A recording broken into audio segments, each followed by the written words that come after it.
Gate खोलिए पहले, राहुल जी को बाहर निकलने दीजिए। वहाँ नहीं जा रहे, और कहीं जा रहे हैं। हाँ, वहाँ नहीं जा रहे, गेट खोलिए।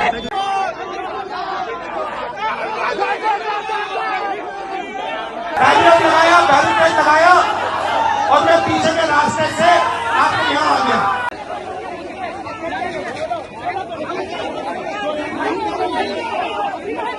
ये लोकतांत्रिक देश है, ये डिक्टेटरशिप नहीं है। और यहाँ पे मतलब हमें स्टूडेंट से मिलने नहीं दे रहे, कोई कारण नहीं दिया, कुछ नहीं। मैं आपका हॉस्टल देखना चाह रहा था और अभी मुझे हॉस्टल की फोटोज दिखाई दी गई और उसकी सच्ची हालत दिखी। मेस में स्टार्ट अभी तक खाना नहीं मिला हम लोगों को। फिलहाल 2-4 दिन चला, गवर्नमेंट के फंडिंग के हिसाब से फिर बंद हो गया। खुद से खाना बना रहे, खुद से खा रहे हैं।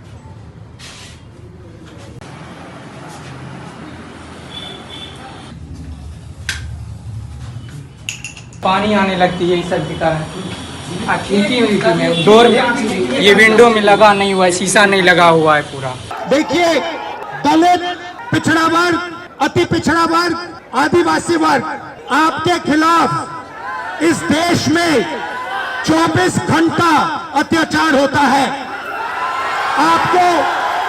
आपको दबाया जाता है, आपको शिक्षा के सिस्टम में रोका जाता है, आपके खिलाफ पेपर लीक किया जाता है और आपके करियर को रोकने के लिए, खत्म करने के लिए किया जाता है।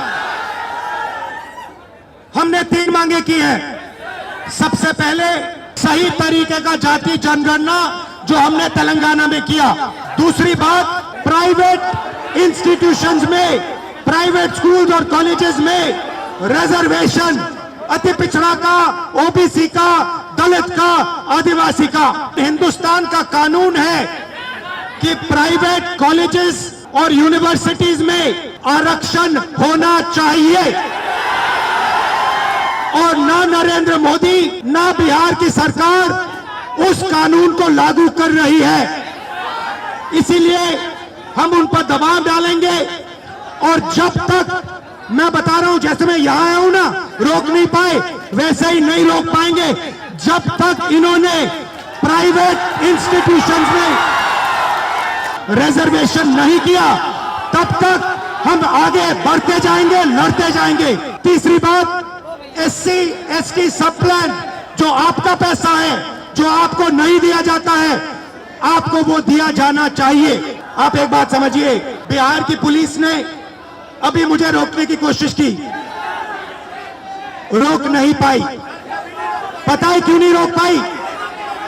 नहीं, इसलिए नहीं रोक पाई क्योंकि आपकी शक्ति मेरे पीछे है।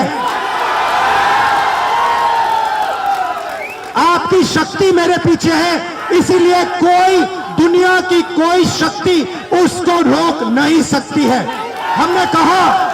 हमने नरेंद्र मोदी से कहा, पार्लियामेंट में कहा, तुम्हें जाति जनगणना करना पड़ेगा। हमने उससे कहा कि तुम्हें संविधान को यहां माथे पर लगाना पड़ेगा।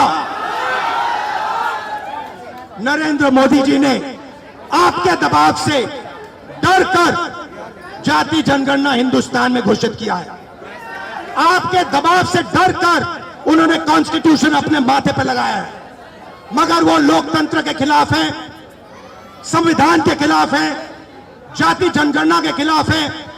और जो 90% हिंदुस्तान की गरीब आबादी है, अति पिछड़ा, दलित, आदिवासी, माइनॉरिटीज, ये इन सब के खिलाफ है।